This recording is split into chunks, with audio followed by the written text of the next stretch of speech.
Adlaw nga Lunes karon mga kaigsuunan, petsa 25 sa bulan sa Hulyo tuig 2022. Ang pagbasa kinutlo gikan sa Ebanghelyo sumala ni San Mateo, kapitulo 20, bersikulo 20 ngadto sa 28. Unya ang asawa ni Zebedeo miadto kang Jesus uban sa iyang mga anak, miyukbo ug mihangyo kaniyag usa ka butang.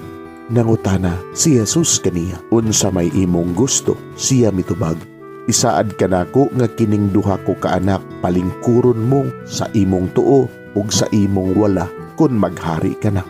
Si Jesus mitubag kanila, wala ka mo masayod sa inyong gipangayo.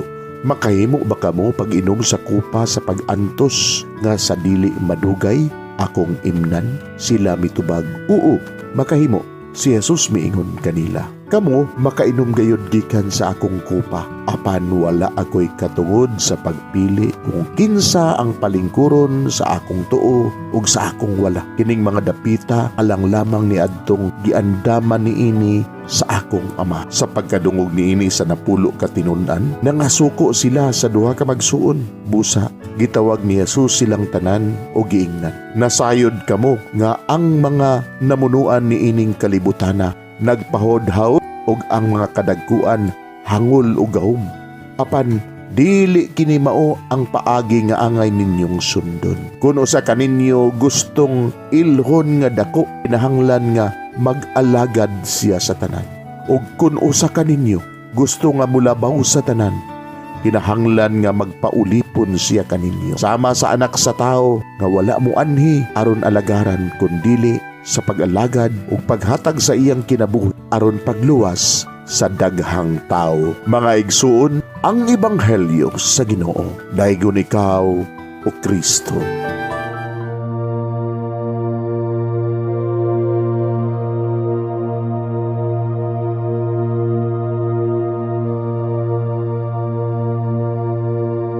Pagampo sa dili pa magsugod sa trabaho. Magampo kita sa ngalan samahan sa Anak ug sa Espiritu Santo. Amen. Langit nun namong amahan, sa among pagsulod nining trabahoan, among gidala ang imong presensya uban kanamo. Among gipamulong ang imong kalinaw, imong grasya, imong kaluoy, ug ang imong perpektong hanay sa among mga trabaho. Among gipadayag ang imong gahom labaw sa tanan, diha sa mga butang nga among mahimo, masulti, mahuna-unaan, ug mahukman sulod nining adlaw. Ginoo, nagapasalamat kami sa gasa sa kinabuhi niining bagong adlaw, niining kahigayunan nga kami nakasulod sa trabaho ug mamahimong parte niining nga grupo. Salamat sa mga gasa nga imong gitugyan kanamo. Hamong gamiton kini diha sa pagimaya kanimo. Hatagi kami sa kusog ug kadasig sa pagbuhat sa among mga trabaho. Panalangini ang among mga proyekto, mga ideya ug kusog, aron sa ingon bisan sa pinakagamay namong mga kalampusan, magahatag kini sa imong himaya. Ubani kami Ginoo sa among pagtrabaho nining adlaw. Puna kini nga lugar sa inspirasyon ug kusog. Tabangi kami nga magtrabaho isip usa ka grupo nga mapakita sa usag-usa ang kamaayo. Himuha kami nga maayo nga makabot namo ang mga butang nga kinahanglan namong buhaton. Himuha kini nga lugar nga puno sa kalipay ug panagigalaay.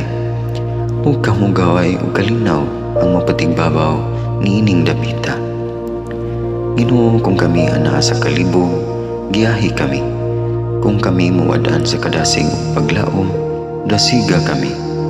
Himua nga ang trabaho nga among gihimo ug ang paagi sa among paghimo niini makahatag unta kini ug hugot nga pagtuo, kalipay ug pahiyom sa tanan nga among mahimamat karong adlaw.